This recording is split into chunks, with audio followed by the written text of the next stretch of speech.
बढ़ावा देता है। अंगूठी की कीमत मात्र 10 रुपए 10 रुपए 10 रुपए रखी गई है। काले घोड़े की नाल की अंगूठी पहनने से आपकी सभी परेशानी दूर करता है। रख लीजिए फूल चढ़ाने के लिए ऊपर में माता रानी को। यहाँ देखिए कुदरगढ़ मंदिर है हम लोग, और ये देखिए ये सब नज़ारा है आपको देखने को मिलेगा। यहाँ देखिए कितने सारे बंदर हैं। ये देखिए बंदर के साथ बकरी भी है।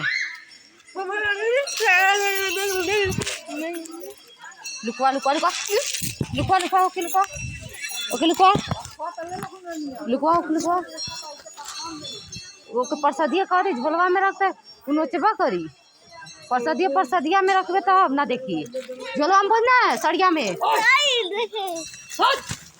लुकवा